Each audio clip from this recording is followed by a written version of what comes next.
Hey guys, welcome to my podcast, What They Don't Teach You in School. My name is Etienne Martel. Here with my good friend Miguel Lara from San Mateo. Miguel, why don't you introduce yourself? Hi, everyone. My name is Miguel. I am a 23-year-old. I'm invested very young, and I'm very interested to see what's going to happen in the future because investing is a big part of my life. And I'm happy that Etienne put me on this podcast so I could kind of tell my story and, kind of tell people what worked for me, what didn't work for me, and future plans with everything else. Mm-hmm. Sounds good. So why don't you tell everyone where you're investing right now? So at a young age, I saved up enough to put a down payment on a duplex in Oakland. So I kind of bought it when the market was kind of going up, which was, I guess I wish I would have done it earlier, but due to my age and to the funds that I didn't have, I couldn't, but I was glad I did it when I did. When was it? This was in 2017. Okay. 2017, yeah. Okay. So I was 20 years old at that time. And the revenue that I get from it month to month has just been helpful with my life because it's an extra source of income. I don't have to put so much time into it other than what I already did, and it's just basically paying off by himself. Mm-hmm. That's cool. How much was the down payment, if you don't mind me asking? Do you remember? The down payment was about almost 80. Almost 80. Okay. Wow. So I did get a first-time home buyer discount, and it didn't help that I was young. Banks did not like to see that I only had, a credit for 2 years. But I did have good credit at the time, and I was thankful enough to have a good cosigner that helped me out with it. But those things kind of come in hand when you're actually looking for a place like that because I didn't do like a quick buy flip or anything like that. It was big jumbo loan, and I still own to this day. So that kind of started me off with learning what I have to do, preparing myself to buy a place like this, and then overall still maintaining the place because you could buy a place and have it sitting there, but if you're not maintaining it, if you're not keeping it up, people aren't going to want to live there. That's true. Definitely. Yep. Okay, cool. So is that the only property you have right now, or did you get another one? So that's the only property I own right now. Okay. I was fortunate enough to where I wanted a place where I can make the most money I can out of it because it's expensive to buy here. Yeah. You need to have a lot of income or a big down payment to put down on it. So what I was able to do with the duplex, got both units out, rented, and then I was able to build 2 studios on the property.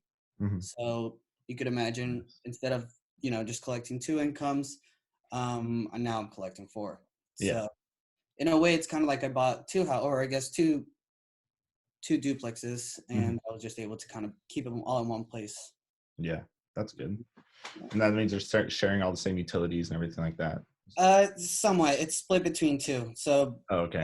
Yeah. So One like of the studios is connected to one of the units, and they split their utilities, and that's its own address. And then the other unit is split out the same way. So. Okay. Yeah. Okay. Nice. So how much are you bringing home like net after every month? Do you know? It's so. I mean, obviously, I still have a mortgage out for it, so yeah, of course. Part of that has to go to that, but it's roughly about 7,000 to 8,000 a month. Oh wow, that's like the whole thing. The whole thing. Wow, nice.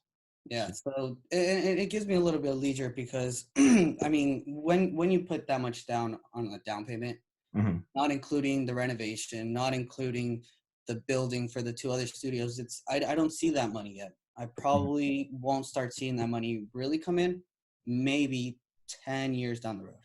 Okay. But if you really think about it, 10 years down the road, the mortgage would be basically paid off by itself 10 years, and I would just owe the next 20 years, which with the revenue that's coming in, I may be able to pay it off in 10 more years. Yeah, well, if the market keeps going up and stuff, then exactly. we'll see what the rent is eventually, but yeah, whenever it crashes. Oakland, I'm hoping that Oakland does well.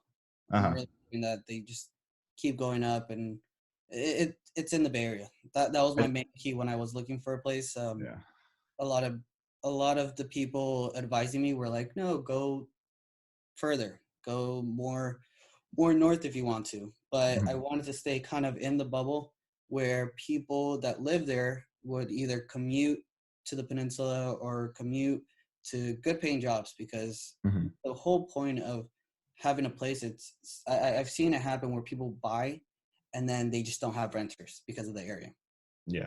And it has to do a lot with like jobs. So if you're at a location where there's no really public transportation, the highways are, very far out, people aren't going to want to live there because it's not convenient for them and their families.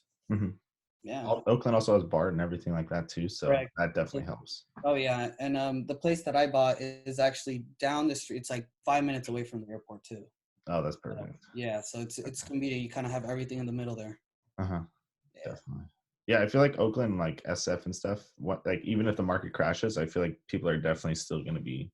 It's still gonna be hot. People are still gonna be looking there constantly. I feel like there's still jobs and pouring in the Bay Area. So yeah, and a lot of people still say, like, do you really think there's going to be a stock market or a market crash? And what I tell them is there probably will be. I don't think the Bay Area will be affected that much by it because we're just growing in such a big pace that if there is one, we won't see too much of a downfall. But my whole goal is, even if there is a little bit, like 1%, 2% down here in the Bay Area, that's probably when I'll rebuy again, because just everything's so expensive right now. That's true. Makes sense.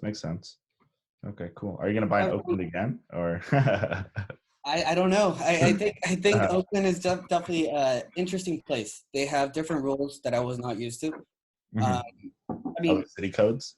Yeah, they have a lot of different stuff. I went through a lot of obstacles with that place because of Oakland County. That I wouldn't probably have if I bought maybe in Hayward or San Leandro or even Richmond, which are neighbor cities to the, or if I would have kept my money in the other side, which is the peninsula side. But the only problem is that it's a lot more expensive in our area here, which is I guess you could consider it the peninsula area, than it is on that side. Yeah. But I don't think I would buy again in Oakland. No. Definitely. Oh wow. Okay. Yeah. Interesting. Yeah.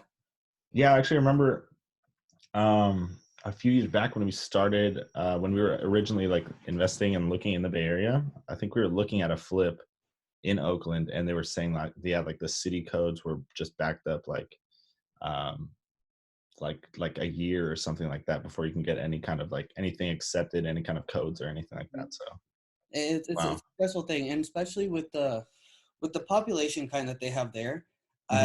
This is something that happened to me recently too.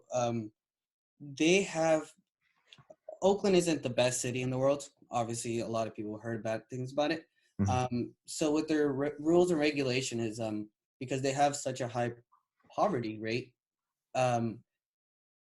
Anytime that you have renters that want to live there, and for whatever reason, even if you give them a lease and it's printed on the lease that whatever, if they don't leave, they do have to leave. There's actually the city protects them a lot more. So I had renters who tenant friendly. Yeah, who definitely were like, we're not paying anymore. We're just gonna they call them squatters. They basically sat in my place. They were like, we're not paying you anything. And by law, I wasn't allowed to kick them out till 3 months later. And months later with real estate attorneys and going to the city, it's such a hassle. So anybody, I would recommend this, anybody who's looking to have a place to rent out, definitely read over the rules and regulation that the city has for stuff like that. Because that was a shocker for me. Even I always assumed, if I had a proper lease, it was terms and conditions on there that if they didn't pay, they would have to leave. I think I remember on the lease it was like a 1 month after, but no, the city like 30 days. just really, really protects them a lot more, and they didn't even want to work with me. To legally kick someone out in Oakland takes about 3 months, a little bit more. So there's so much steps that you have to go through to make it legally. You have to like send them a paper, and then you actually have to hire a company to physically give them one, and then if they don't accept it, then you could go to court, and then the court decides whether the eviction is correct and not correct. There's even things where like if it's like unlawfully, you're kicking them out for something just personal. They're legally able to stay in the property, or you have to pay for, I think, like a month or two at their new place. Oh, really? Yeah, Oh, okay. there's so much, but everything comes down to the overall thing is if you could afford good attorneys, being the defendant, being the tenants. If they want to go through that process, it's long and expensive. So a lot of people don't. So after what they see is like, oh, we'll get 3 months basically for free of living, which as an investor, it's definitely not what you want. You know, that's 3 months that money's not coming in. That's basically just sitting there. And normally, you have to understand that the tenants who do something like this normally aren't the best tenants, so they don't keep up with the house. So once they do leave, they can leave everything behind, you know, literally anything. And things can be broken, things cannot be maintained. So you still have to pay out of pocket to get everything back up and running. And they could be mad too that you're kicking them out and then like fuck it up even more. Exactly. I've heard stories of people pouring cement down the toilets, and then the whole sewage is completely cemented, and then they completely tear it out. Yeah, that's and thankfully that to that extent it hasn't gone to. We've encountered, especially in Oakland, a lot of bad tenants. So definitely when I always tell people, if you are going to invest in a place that you're not going to be living in, because from San Mateo to Oakland, it's not too far away, but I just wouldn't want to live over there because my family's here, my wife is here, my jobs are here. So there's no point of me living there. And it cuts down on, I guess, my income, my passive income, because then I'd be living in a place when I could be renting it out instead. So all those things come to factor when it comes to looking for a place, doing your research, finding a good place where, you know, with our units, we were lucky enough to where we didn't have to do a lot of major stuff. It was more cosmetic. And those are kind of like the fine line things that you should always take in consideration when you are going to be putting a lot of money towards a place that you are going to call your own, kind of, you know? Definitely. Are you investing in that property with your dad, or is it just yours or your family? So like I said, when I first bought the place, it was very hard for me. The age, the credit history, my income was also a factor because at 20, I was working at banks at the time and I was still going to school. So my co-signer was actually an uncle of mine. Okay. And we had agreed that once he was going to help me, and he was going to take one of the units and I was going to get the other units. But we also agreed that if I was going to be able to kind of pay him off, you know, to just basically just say, hey, you know what, on the grant deed, I'm no longer there. He would agree to that. Yeah, pay him out for it. So when I did do the loan, I think I was like $25,000 short from what my agent had told me. Oh, you should put this down so, you know, your payments are less and everything. So that's where he came in and put his money down. A couple months afterwards, once we started collecting back the money and I was still working, I was able to buy him out in a way. Nice. So and then we refinanced just under my name because I was already the owner of it. So now it's just strictly just me. Okay. He invested in other places with the money that we gave him, and you know, he's still doing well. In other properties. That's good. Yeah, but that's always a good thing if you have a co-signer, especially at a young age. It definitely helps out a lot. Yeah, definitely. Especially nowadays, I feel like people are getting way more picky, especially in the Bay Area as well. You know, you can get people that work at Google and stuff easily. People are always looking for houses, and Google keeps expanding, Facebook, all that stuff. So exactly. And the problem is a lot of people in the Bay Area, it's such a hot market where you could be bidding on a place and you could have, perfect credit score, great cosigner, great down payment.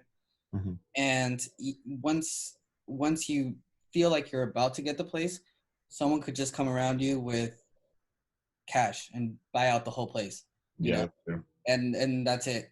And Mm-hmm. now you're stuck with nothing, and you got to go through the whole process all over again and try to find a different place.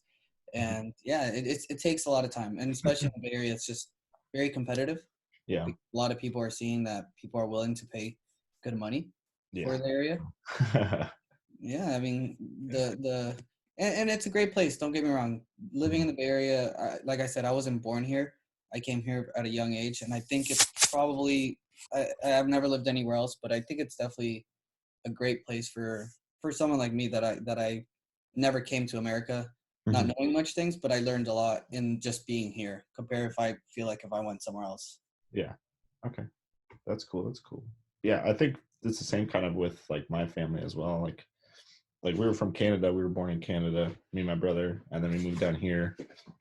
So I think being here too, like definitely helped like broaden our vision of being in the Bay Area as well, because it's very techy and like, fast paced. It was growing and stuff. So I definitely think that was a benefit for us as well. Yeah, absolutely. Mm-hmm. Were you born in America or were you born somewhere else? So I was actually born in Guatemala. It's Okay. south of Mexico, north of El Salvador. It's Mhm. Central America, and that's where I was born. My parents are from, and basically our whole family's from there. Okay.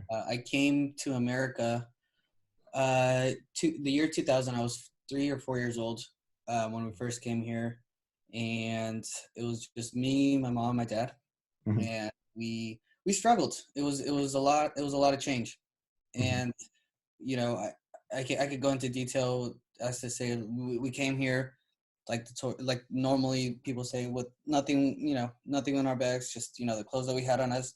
We Hmm. actually lived in a trailer house in someone's driveway for like the first, I want to say like the first year we were here. Hmm. And my parents actually they put me to school, and the plan wasn't ever for us to stay here forever.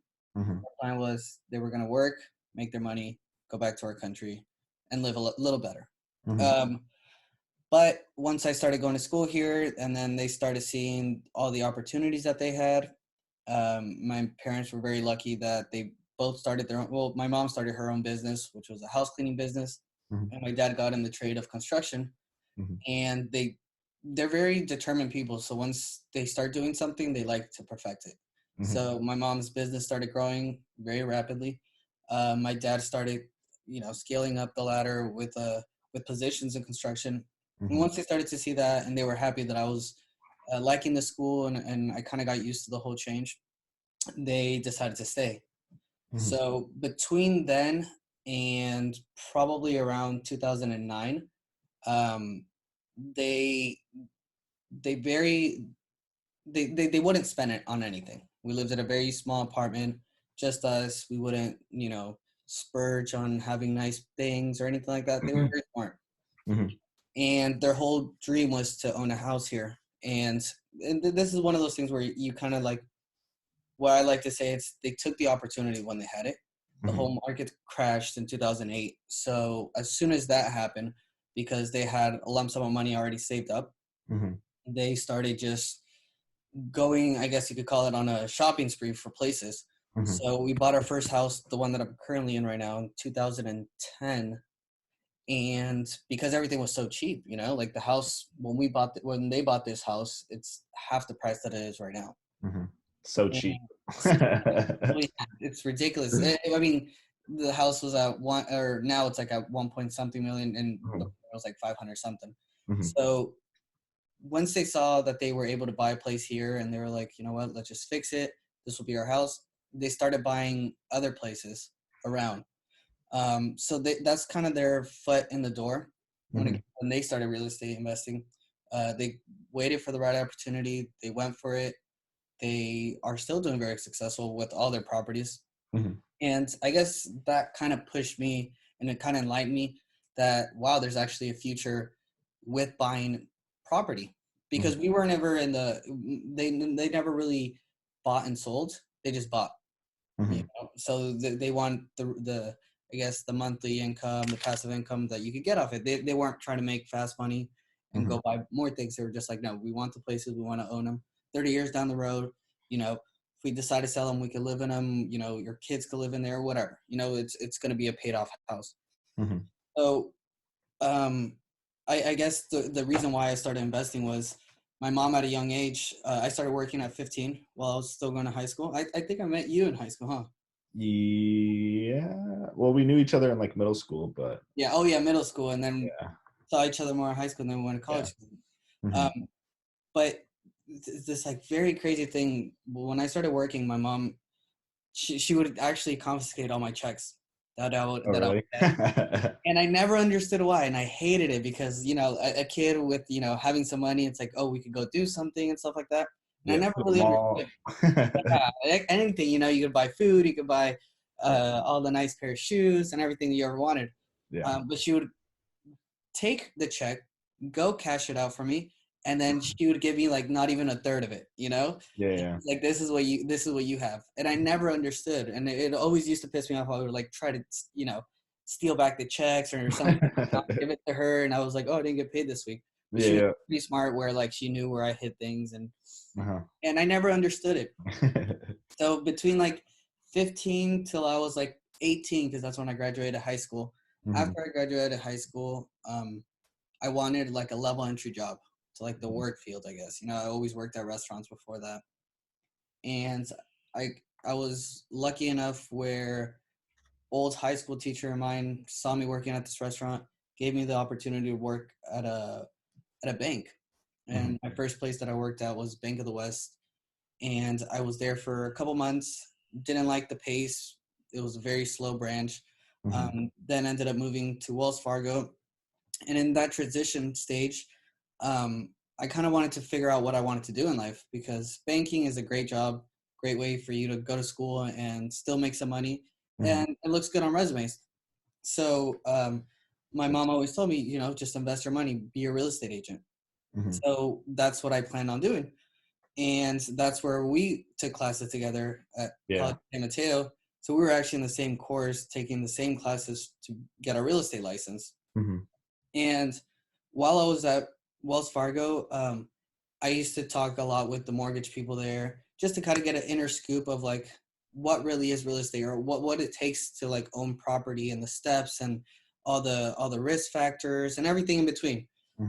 So in a way, I was going to school to learn about real estate, but I also had kind of like a hands-on experience where I could ask anybody, hey, this is what what is this, or how do you do this, or like what do you say about something like this?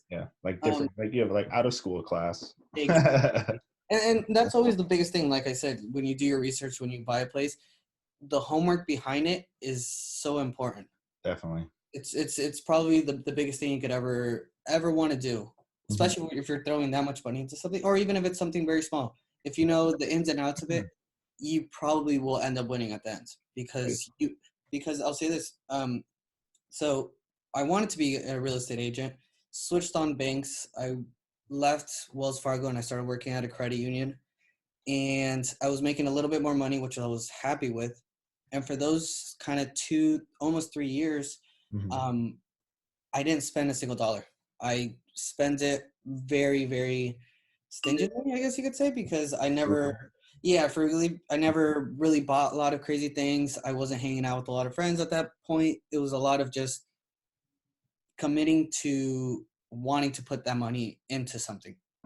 That's good. And the reason why I wanted to become a real estate agent was because I wanted to buy my own place and not have to give a commission out to some other guy, you know, him making money off me when I could have saved that money. That was a whole vision. And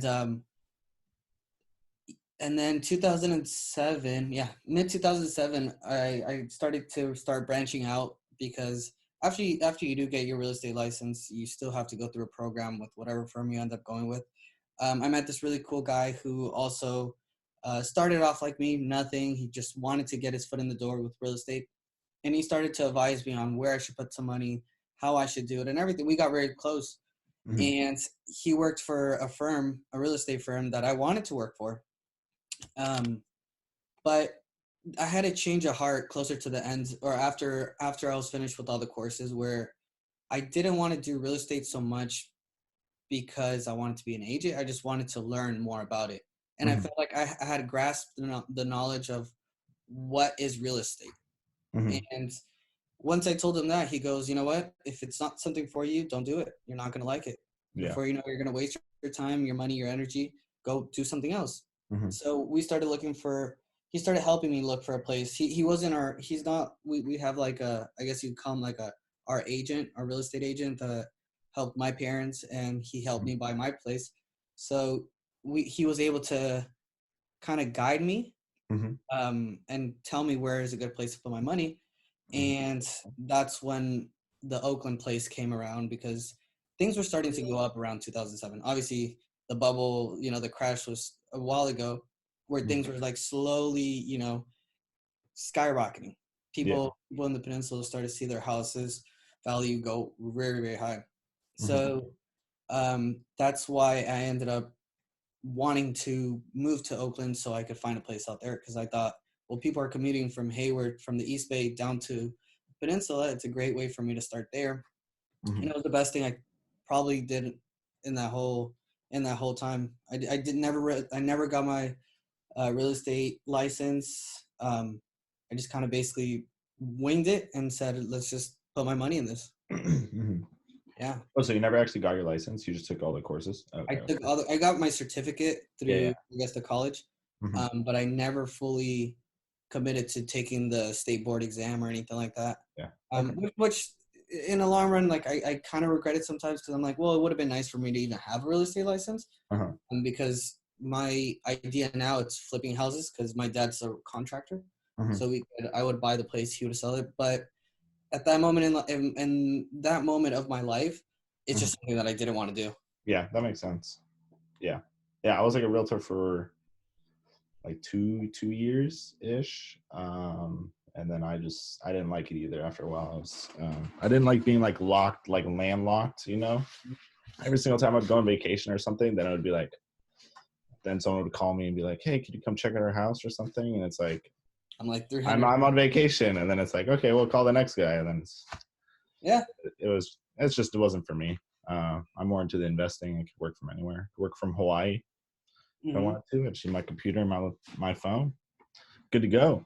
That's it. That's literally the key right there. It's, if you like what you're doing, it doesn't feel like work. Yeah, You definitely. appreciate what you're doing, with yourself and how everything around you is going. I never consider that work. I Mm-hmm. think you're just enjoying life and doing what you want to do, instead of Mm-hmm. what someone else wants you to do, I guess you could say. Yeah, definitely. Yeah, I think if you're just doing whatever makes you happy and you're like happy doing it, or even if you're not happy doing it, but you're just exploring and you're trying to figure shit out, then just keep doing it. Just keep doing you. Yeah, Kind of absolutely. my spiel. Words of wisdom from Etienne. Yeah, I'll quote that. All right, Miguel. So, do you have any kind of future endeavors that you're looking to accomplish within the next 10, 20 years? Anything like that? Definitely. I kind of, Hopefully. yeah, definitely. Hopefully. Um, I'm definitely not wanting to stop investing in real estate. I think it's a promising thing. Mm-hmm. With real estate, there is a margin where losing is a factor. But with real estate, regardless if you're not making thousands of dollars a month, even if you're making $50 a month, at the end of the day, if that place is getting paid out by itself, you will have a place to live. You'll never be homeless, because you could have a place where it's already paid out, or if you have renters, there's always a room for income with those things. Mm-hmm. So I definitely, future wise, I definitely still want to invest. My goal before turning 25, which is in 2 years, I definitely want to own another place, but I definitely want to buy in the peninsula. Mm-hmm. Hopefully a duplex, so I could live there and rent out the other unit. Okay. But the way that the market's going right now, there's jobs are unbelievable right now. You can find a job anywhere. You don't have to even have school credits. You could literally download an app, start working for a place, start making money. So when it comes to those things, I see the job opportunities growing. So I own half the stakes on a construction company right now. And construction in the Bay Area is amazing. Everyone has money enough to renovate. And with construction, it's you renovate a place now, and you for sure know that between 20 and 30 years, they're going to remodel it again. Yep. So if Definitely. you build a good clientele now, you have them for the rest of your life, basically, in terms speak. Yeah. So definitely keeping construction as one of my biggest, I guess you could say, my day-to-day money, because that will probably be something that I'll do for the rest of my life. And overall, just owning as much as the as much as I can with construction, because we strive with our business because we have everything in-house. We don't subcontract a lot of things. You subcontract plumbers, electricians, drywall guys, cement guys. There's a profit and margin that you're losing because the other guy's making the money off it. There's a middleman between all that. There's another contractor. So that's my whole goal, is to try to just take the whole construction and have it internally. So dump trucks, excavators, and stuff like that. All those things are costly when it comes to the overall numbers. So I want to be able to control a lot of that in the company. So my next thing is to I want to own a couple dump trucks. I have to get licensed for all those things. And that's where I would say the money that you invest in real estate, you kind of use to put into something else, because none of that stuff is cheap. So even though, like I said, I'm still in the negative after I bought the place, because I won't see any profit, I guess, till afterwards. But if I use the profit that I'm making right now and not put it back in my pocket and put it into something, it's basically like I took a loan out on myself that I'm paying off by myself, not paying any interest on it, that I'm basically being able to put somewhere else. So for 2020, that's definitely my goal. I've been working a lot with more people that are in the investment field, where they like to put their money on a lot of things. So that's something that I might want to do: stocks, mutual funds, or anything like that. So that's maybe something that I want to do for sure 2020 that I wasn't able to do this year or the year before, really. We live in such an era where it's easy to invest. There's so many apps nowadays where you could literally just put in $5 and watch it grow, 90 cents a day, or whatever they say it is. I've seen a lot of Bitcoin. Yeah, exactly. Well, it's one of those things. It's like nothing in life you already know for sure. The only thing that you know for sure is that one day you're going to die. But whether you put your money into this and it doesn't do well, at the end of it, you learn from it. True. And the next time that you were reinvested into something else, it's going to be a little bit better because you already went through the trials and errors of failing and stuff like that. Like if we knew that Bitcoin was going to be a big thing, you don't think everybody in the world would have been mining back in, I'd be in Hawaii right now, right? We wouldn't be doing this podcast. We would be like somewhere else doing it, right? Yeah, Jesus. I would have flown you out. Yeah. But it's one of those things. It's like if we knew what the right thing was, everyone would be doing it. And one of the biggest things that my mom used to always tell me when I was growing up, that I'm just starting to understand now, it's every good thing in life takes time. All the bad things in life are really quick and easy. Like, let's say this: it's easier to go to jail than it is to get yourself out of that, criminal justice scenario. It's very easy to go to jail, commit something wrong, in less than 2 hours you could be handcuffed in the back of a car inside of jail cell. For you to get out of it, it always takes a little bit longer. So I take those things into consideration, where the sacrifice that you have to make to do great things in life take time. That none of this can happen like this.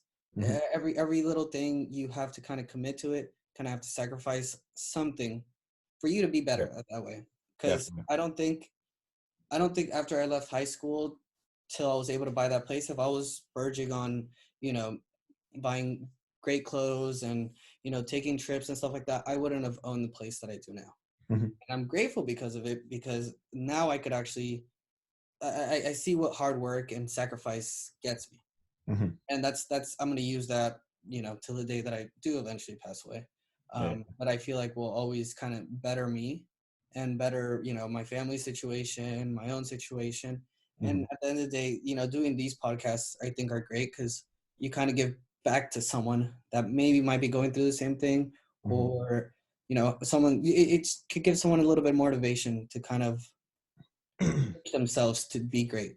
Yeah. And you know, the whole thing of what they didn't teach you in high school. I wish that there was something out there where, you know, as soon as you're out of high school or while you're in high school, you could take classes where it's like how to file taxes, you know, Dude, right? Like, I need to do all these episodes, I swear. I mean, there's probably podcasts out there or probably classes out online about it, but Mm-hmm. when I was growing up, I never saw any of that. Yeah. I left high school and I was like, I'm free. I get to do whatever I want. And then before I knew it, it's no, you have all these bills, you have all this, you have all that, and no one explained that to me beforehand. That I wish someone did. Yeah, You know, definitely. because it definitely is a help when Yeah. it comes down to the real world experiences, the real world life. I hope, you know, podcasts like this could help other people strive. And you know, I'm always one that loves to help people out with whatever situation they're in, Mm-hmm. either whether it could be financially or just even, you know, like a hug or just even a simple conversation. I Mm-hmm. think those things in life people value a lot more Mm-hmm. because, you know, money comes and goes. Yeah, one day you could be very rich, one day you could be very poor, but the life experiences and the small um, 2-3 minutes that you talk with someone, they could use that obviously for the rest of their life if they really wanted to. Mm-hmm. Yeah, So, definitely. yeah, I'm super grateful about these podcasts because I think they definitely serve a good purpose. Mm-hmm. Yeah, I need to pick it up and get some more. I wanted to get like a tax person on here, someone to explain taxes. I just didn't know if I wanted to get like a tax specialist or what I was gonna do. Yeah, so I wanted to get a couple. That would be a great idea. Yeah, I wanted to get a couple people on here too about cryptocurrency, but I just didn't trust anyone. Crypto is just like all scams. I get messages every day from like 20 people, so it's like, Oh yeah, you got to be careful with that. yeah. So I'm like, I don't even know who to ask anymore at this point. Like, just like maybe I'll just wait. No, I mean, you should definitely put it out there and see if anybody, you know, hooks or I mean, interview them, and That's if you true. think what they're saying is good, you know, make it worth it. It's Yeah. kind of like, you know, trial and error. The only way you're actually going to get someone good is if you really mess up one day and you're like, oh, this person's terrible.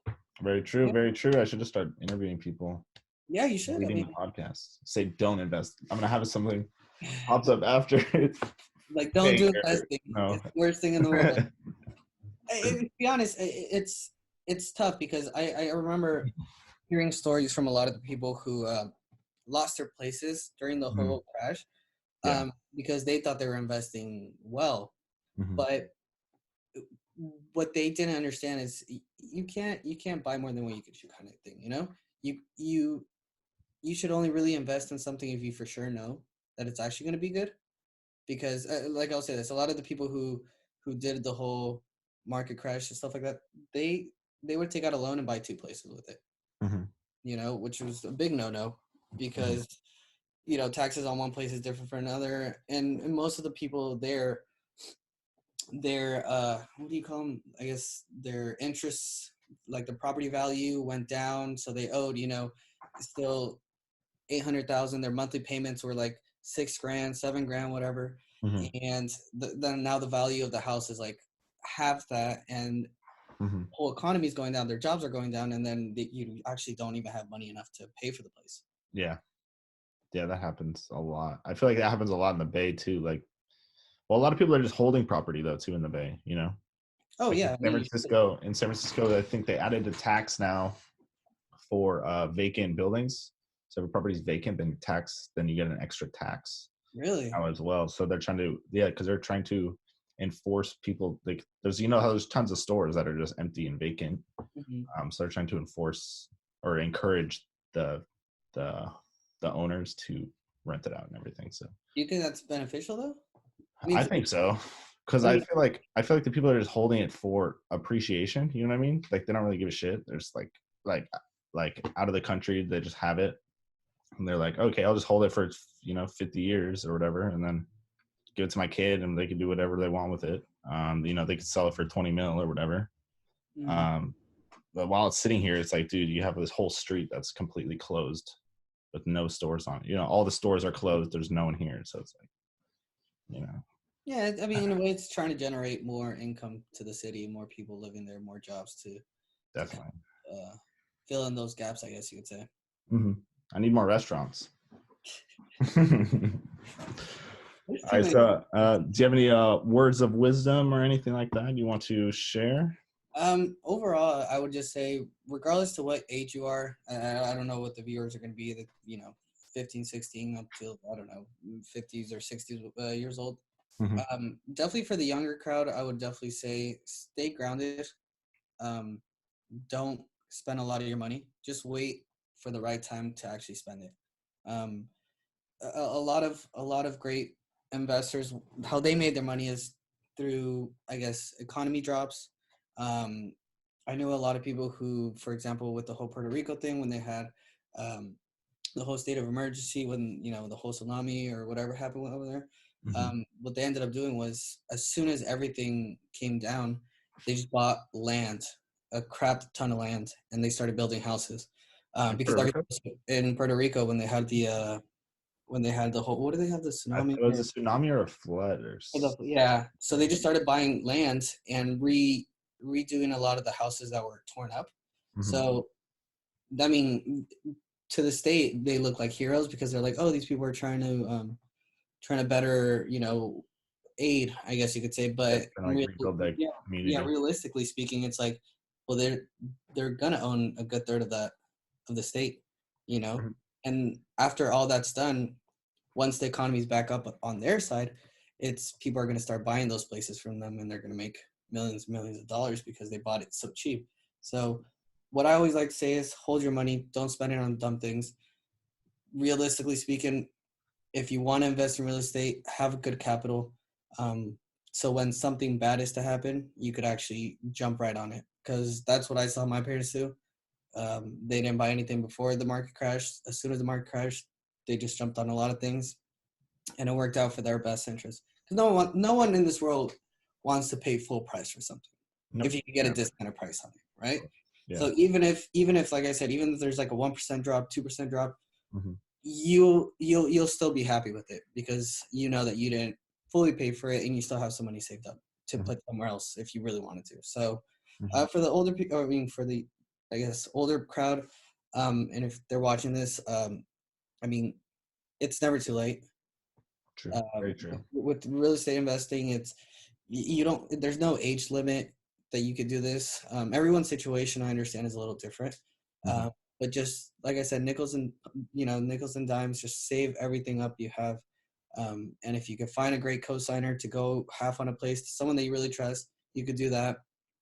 If not, try doing it on yourself, but try not to spend your money on ridiculous stuff. We see a lot of people on social media or that spend a lot of their income on trips and luxury things, which it's great to have, but it would be greater to have asset that will actually pay for all those things, instead of you paying that from your daily income that you're doing, working at excellent job, right? Yeah. So that's my best thing, and yeah, that's probably my best thing that I would probably recommend to anybody. Save your money and invest at the right time. Sounds good. Yeah, I definitely agree with that. Couldn't say it any better myself. Nice. All right, so cool. Let's wrap it up then. Thank you guys for listening to What They Don't Teach You in School. Thank Miguel Lara. He did wonderful. I'm sure he'll be back on the show as well. So depends if they like me or not, Yeah, let's see how the comments are and stuff. Might get a couple thumbs downs. Hey, like I said, nothing in this life is easy. So, there's always people that don't, well, whatever I have to say, whatever you have to say, they're like, oh, it's, pointless, whatever. But you know what? if at least it helped one person out, I'm okay sleeping at night, Yeah. Because it helped me out. So you have a good sleep. You don't count those. No, thank you, Etienne, for having me. Like I said, I love these podcast things. I think they're great. I feel like people should actually listen to these and maybe get inspired, maybe get motivated. And, you know, it's always nice to see. It would be awesome to see someone actually see one of these and like they go out and do something Yeah. and, you know, look back and be like, wow, you know, this really helped me out. So that's my whole goal behind all this. And I thank you for actually having me out here. Yeah, of course. Happy to have you. I will definitely have you back on here. My man. Thank you. Sounds good. Take care. See ya.